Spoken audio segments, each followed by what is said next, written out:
So good morning to everyone. I know that was kind of a heavy start to what's a heavy topic. My name's Poore, and it's really great to be back here with you all. I've been away for a little while and kind of been in and out since I've been back. So this is June, and this is the month in which we typically celebrate Pride. Which of course is the anniversary of the Stonewall riots, which took place on June 28th, 1969. And the Pride celebrations that we engage in this month encompass many individual and sub-communities in the general 2S LGBTQIA plus community. We celebrate gay pride, lesbian pride, queer pride, bi pride, pansexual pride, bear pride, intersex pride, demisexual pride, asexual pride, leather pride, two-spirit pride, transgender, non-binary, genderqueer, gender flux, gender fluid pride, agender, neutra, demigirl, demiguy pride. It's no wonder that derisives like to refer to us as the alphabet brigade, or the alphabet people, because there's a whole spectrum of diversity encompassed in our communities. And in a snarky sort of way, keeping with their insinuations, we likely could, if we tried, come up with orientations, gender identities, and expressions for every letter of the alphabet, and perhaps a few numbers. But as it stands, 2S LGBTQIA plus is the current nomenclature for the stunningly diverse and vibrant community of which I'm also a part.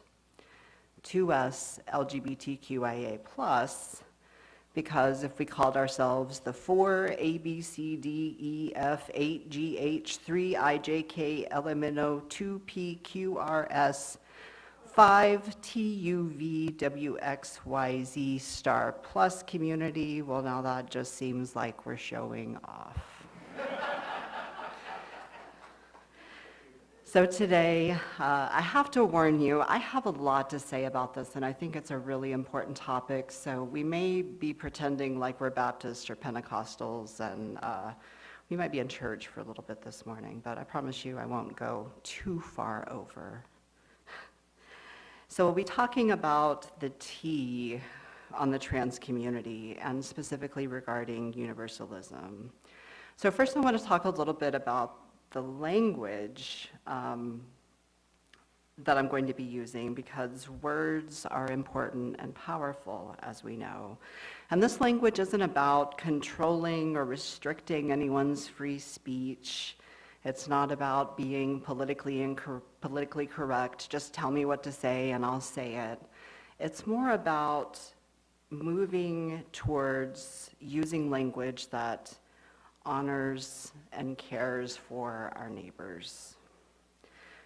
So I personally use the term queer as a catch-all for members of the 2S LGBTQIA plus community, but this isn't universally a thing. I want to note that there are many, particularly among our community elders, for whom this word carries a whole lot of hurt. And I want to acknowledge that that hurt is real and it's heavy.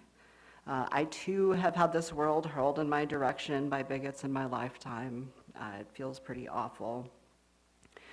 And it's also true that many folks, including myself, have come to use queer as a personal identity coming from the idea of queering, originating within queer theory, which is a way of challenging heteronormativity or gender binaries in culture, in art, in academia, in faith communities, and in any other area that you can imagine, really. It's a celebratory reclaiming of a word that's caused harm, and using it in an affirming way. It's become as much a political identity as a personal one. More on language. I want to note that much language within the queer community originates specifically from Black trans women and Black femmes. Some of this largely coming from ballroom culture of the late 1970s to the 1990s and even earlier. And this culture has been repeatedly appropriated by the white community and popular culture, as we have done so many times with music, with in all sorts of areas. So for example, voguing, which is a type of dance specific to ballroom scenes in the 1980s and 90s, was misappropriated by Madonna in her song of the same title. And if you've seen Ryan Murphy's series Pose, they actually talk about this. I think it's in season 2, maybe. It's a great series. If you haven't seen it, you should definitely check it out. Slay and Yas Queen and throwing shade are all other examples that have made their way into the mainstream lexicon that originally came from Black and Latina queer and trans femme spaces. Spilling the tea is another such phrase. It means to tell the truth, tea for truth, to share information or gossip, to tell a secret, and it's often meant in kind of a scandalous or controversial way. I use this in my title today both to honor the communities from which it emerged and because my community is under attack. And this faith community, our faith community, can't be prepared to offer the support that I believe it wants to until we understand exactly where we stand and what work we have to do personally and interpersonally and within our congregation, within our denomination, within our community. Faith communities have an integral role to play in pushing back against the bias, hate, and fear that's been mobilized, as much of this originates in, as Christy mentioned, crappy theology.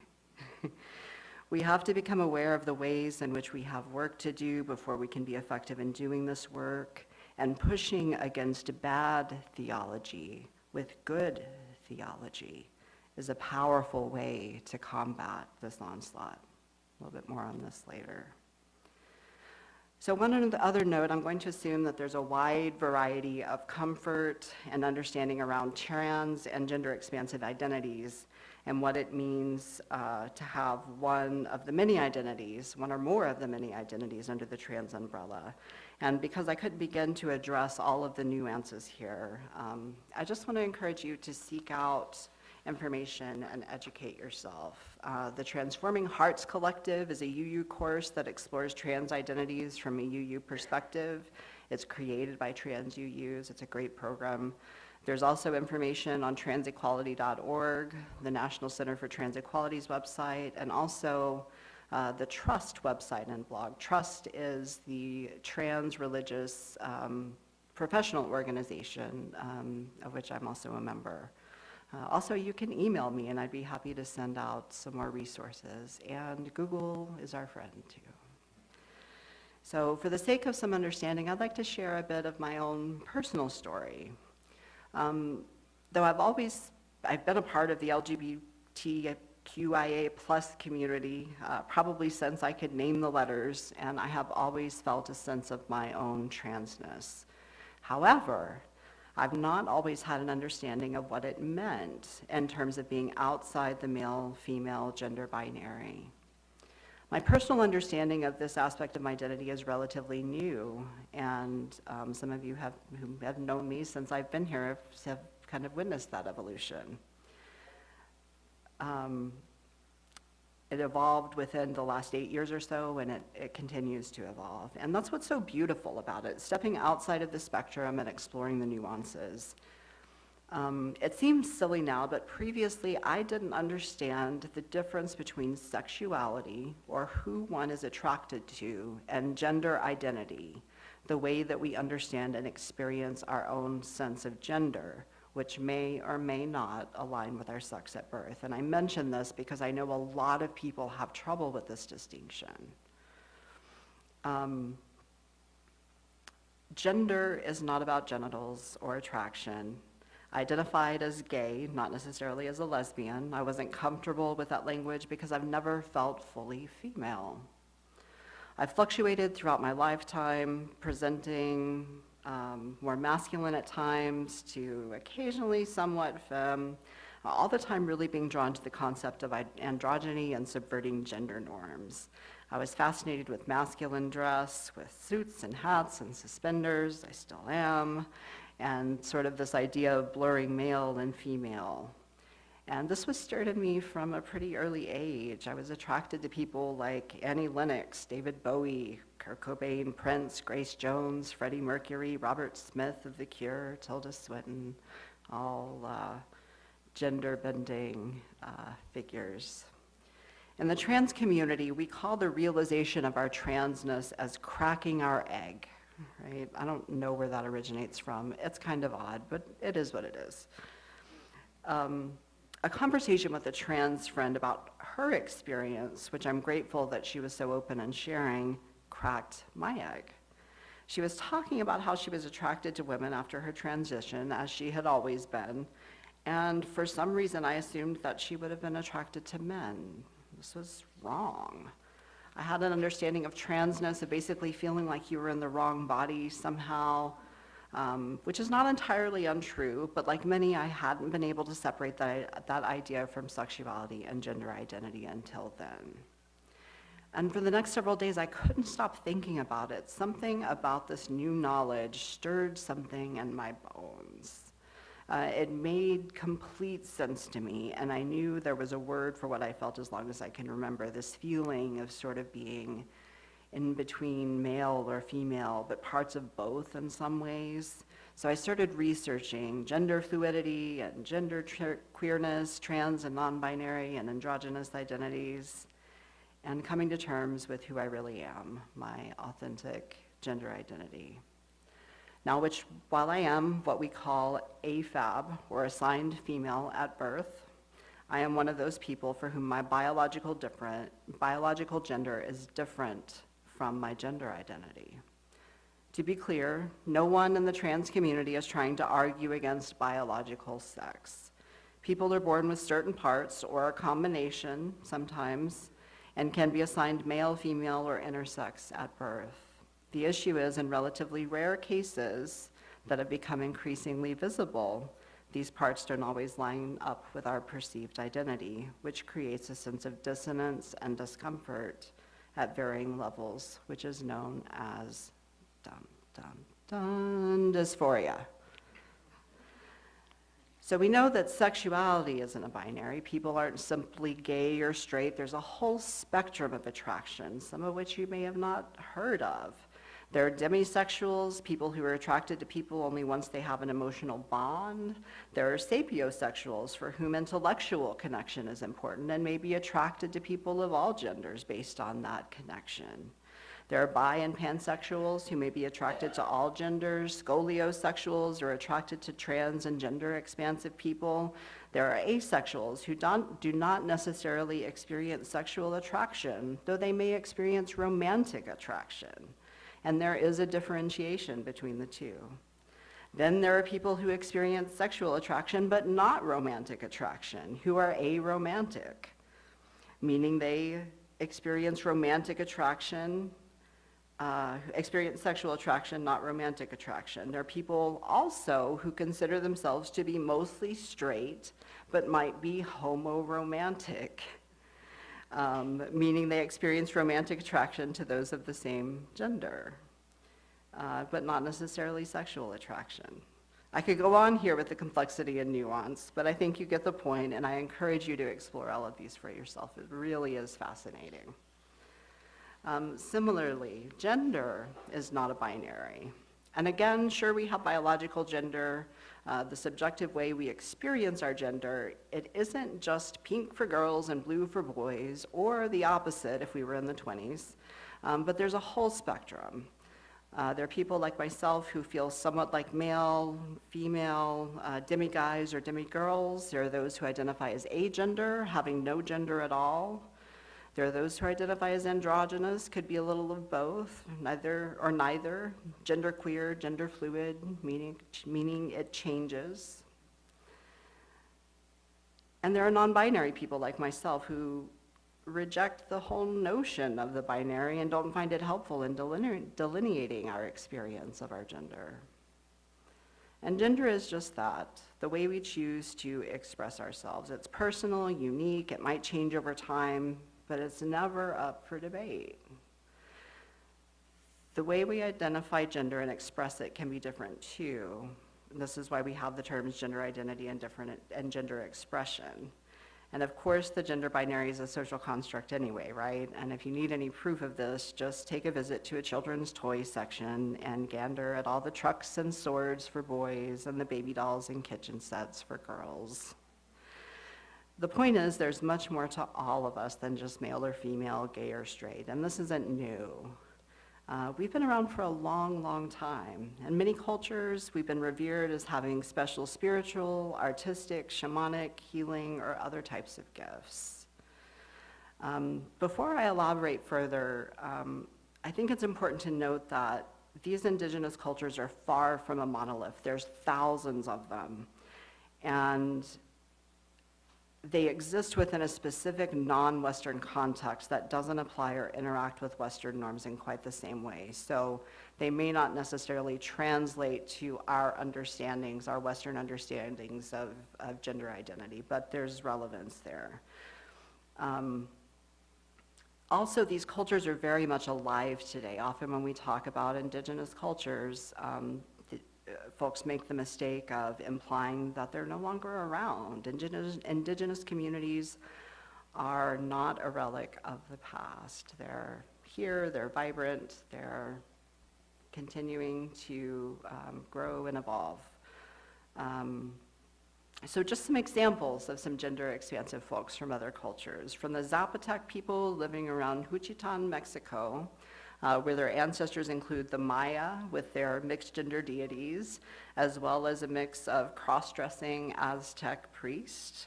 Here, gender fluidity survives.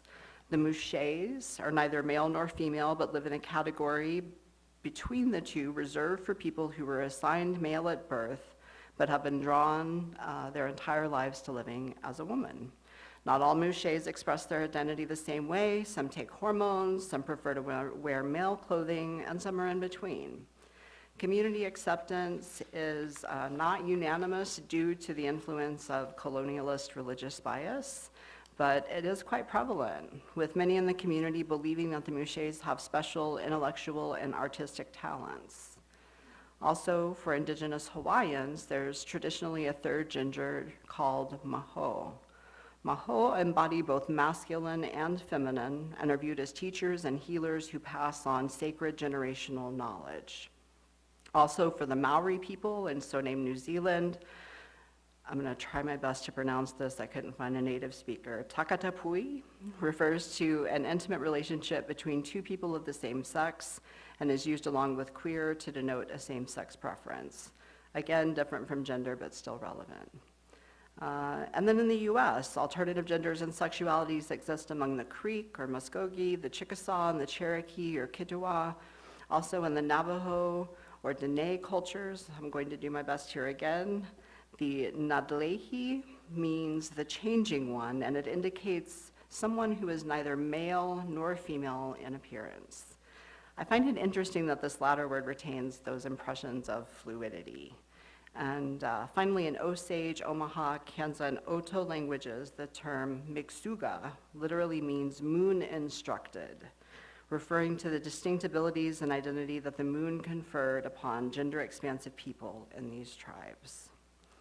For the Lakota, Winkite, or two-spirit people have been blessed with powers and could predict the future. Before battle, Lakota warriors visited Winkite to increase their strength. And in Cheyenne philosophy, the He Emanio directed the important victory dance because they embodied the central principles of balance and synthesis by embodying both male and female characteristics. Sexual and gender diverse people have always existed and continue to exist in cultures all over the world. With colonialism came the imposition of European gender binaries and other so-called norms supported and enforced by the institutional church. Interestingly enough, though, in the Abrahamic tradition, in ancient Judaism, it also touts multiple genders. For example, when a child was born in the ancient Jewish world, it could be designated as a boy, a girl, or a tumtum, who is neither clearly male nor female. They may also be identified as an androgynous who has both male and female characteristics based on physical features. There are two more gender designations that form later in life. The Ilonit is considered female at birth but develops in a different direction and may become more masculine. The Saris is designated male at birth but later becomes a eunuch. I should note that, again, these exist outside of Western perspectives, so there's not an exact equivalence between these ancient categories and modern gender identities. Some of these are based on biology, some on a person's role in society. However, what they do demonstrate is that people who are outside of the binary have always been recognized by societies, by cultures, and by religion.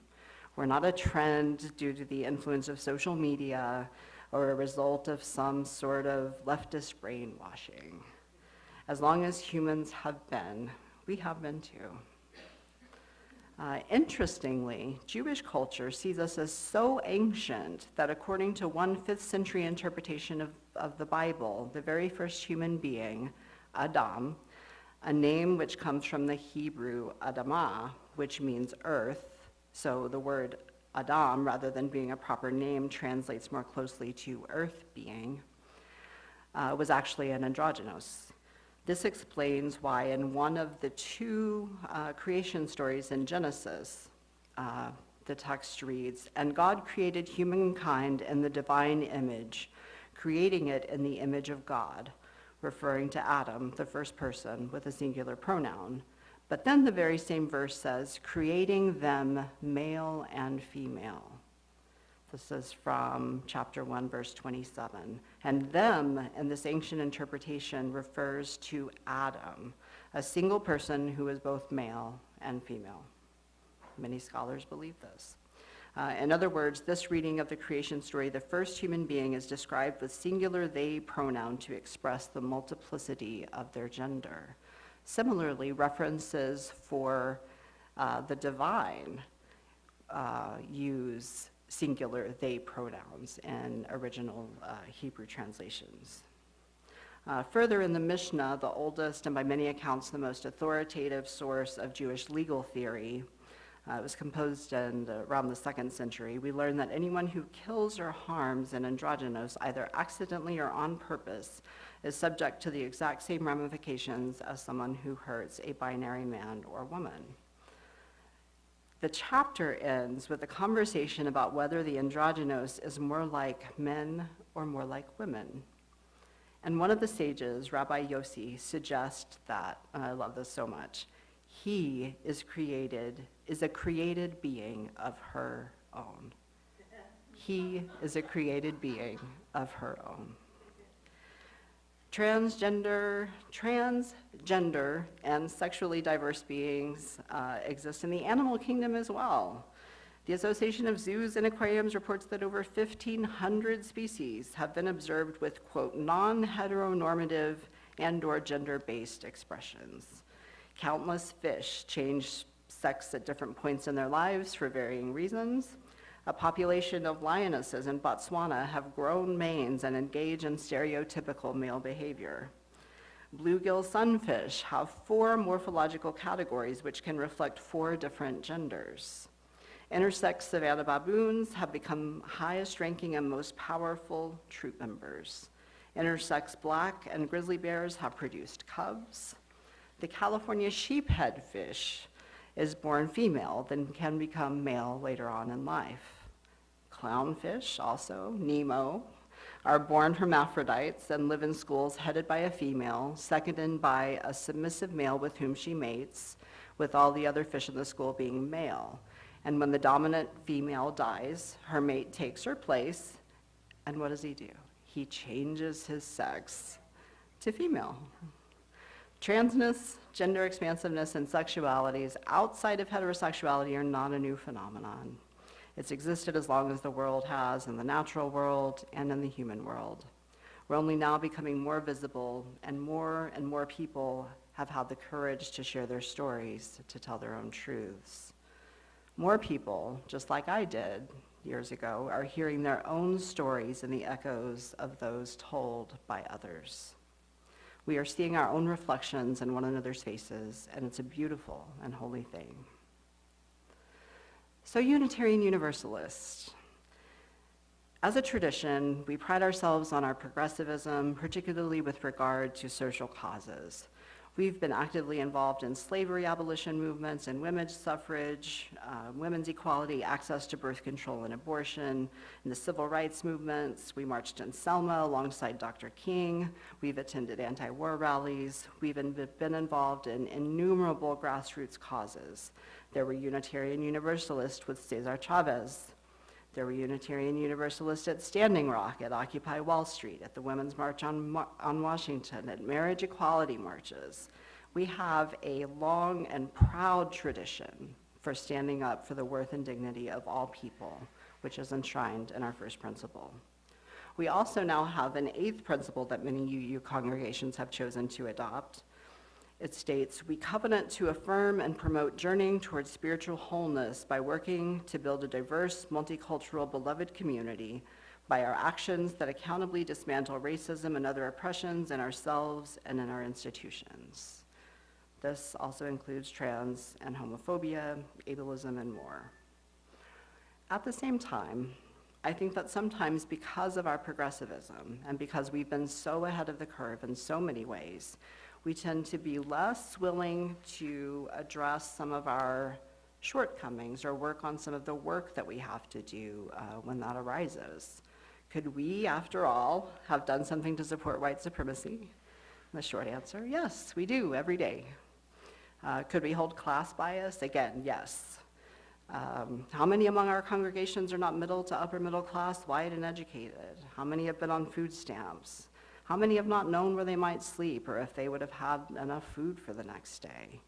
How many have had to pawn something to provide Christmas dinner for their family? Has anyone been incarcerated? How does racial bias show up in our congregational life? How diverse are our congregations really?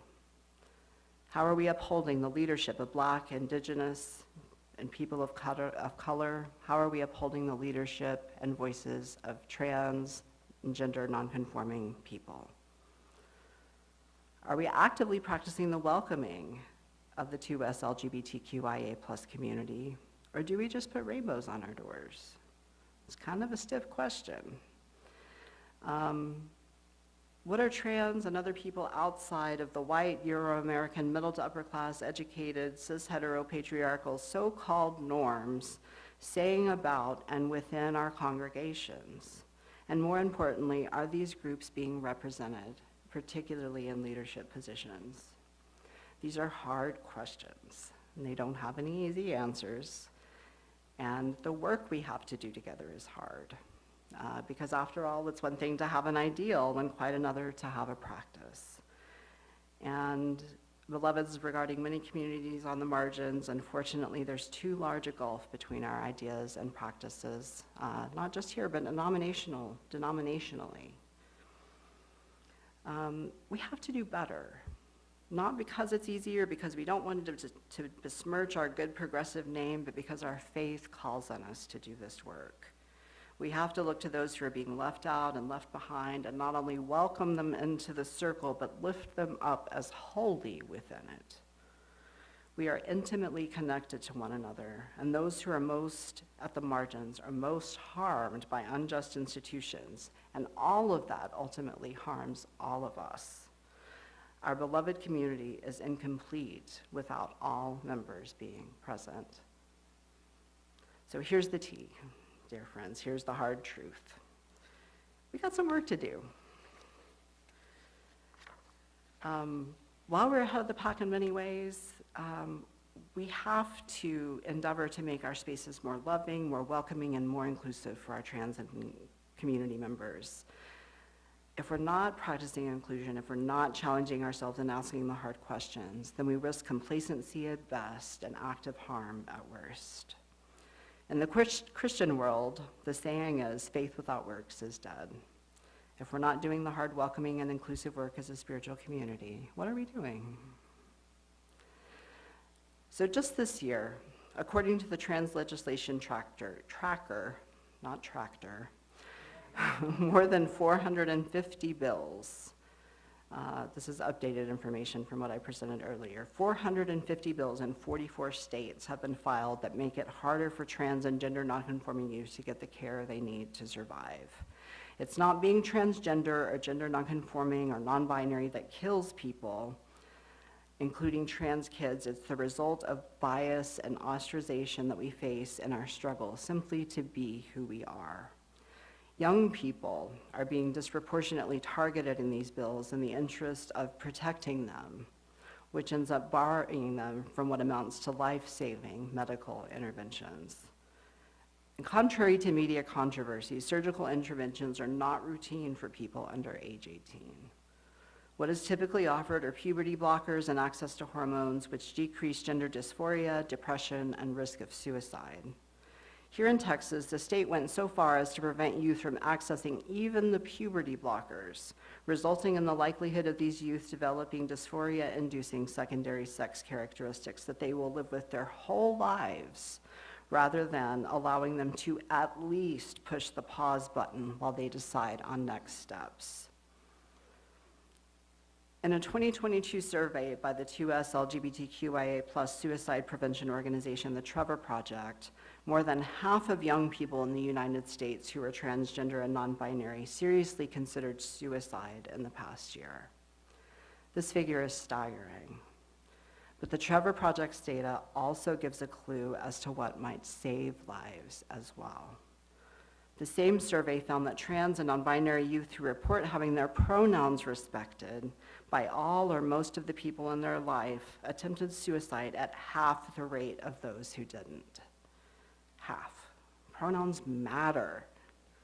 Additionally, a 2019 Trevor Project survey found that transgender and non-binary young people who live with even one accepting adult were 40% less likely to report a suicide attempt in the previous year. This is all about acceptance, about seeing trans youth and trans people in general as the vibrant, courageous young people that they are, and taking action on this is nothing if not a moral imperative for us and our congregations. On that note, here's just a few things that we can do to make our spaces more inclusive, including trans youth. Introduce yourselves using your pronouns every time. It makes it easier and more comfortable for trans and non-binary people to offer theirs. We already have stickers for our name tags, and that's wonderful. But the more important thing is to make sure that we use them and we use them correctly. Of course, no one gets everything perfect every time, and trans people understand this. We don't get it perfect all the time either, but here's a practice. When you misgender someone or you hear someone being misgendered, say something. If you've done the misgendering, correct yourself and move on. It's not a big deal. You can say their pronoun in your head a few times, if that's helpful. It also might be helpful to practice with some pronouns that you don't hear as often. For example, Z, zers. Example of usage of this is Z went to the park with Zier dog. I found a book that was Ziers. Help one another and hold one another accountable by speaking up. Having gender-inclusive restrooms is also basic. Clear signage that's visible upon approaching the restrooms, indicating gender diversity is accepted. It doesn't have to be any more complex than that, other than maybe making hygiene items available for both restrooms, if that's the thing that we do. Also, don't assume gender. Many trans people identify as trans and choose for many reasons not to take hormones or undergo gender-confirming surgical procedures. Just because someone presents a certain way does not mean that they might identify as another. If you're meeting someone new, ask for their pronouns every time. When you ask for their name or offer your name, offer your pronouns too. Help to normalize this. Also, supporting the leadership of trans people in the congregation and community is important as well. And ongoing learning. Language and understanding is constantly evolving. Identities are developing more rapidly, and thank goodness for that, right? Diversity is a blessing. Also regarding the welcoming congregation process, this is not intended to be a one and done event. It needs to be renewed regularly because there's new information that gets included. Also, and this is a big one, we can monitor our hymns and readings for gendered language. Does it say brothers and sisters or ladies and gentlemen or other similar binaries? Go ahead and play copy editor and edit that crap out. Some good alternatives are siblings, friends, beloveds.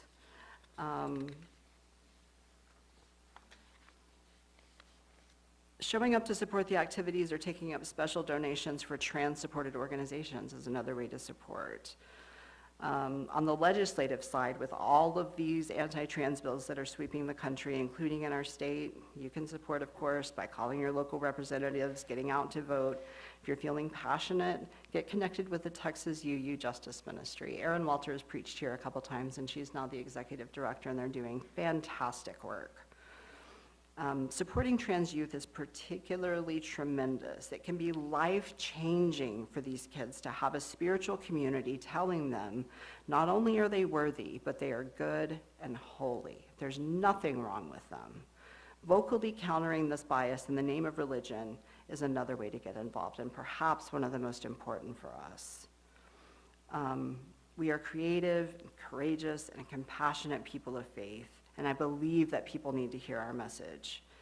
And ultimately, we need to go above and beyond and evangelize too. Evangelizing is not a dirty word.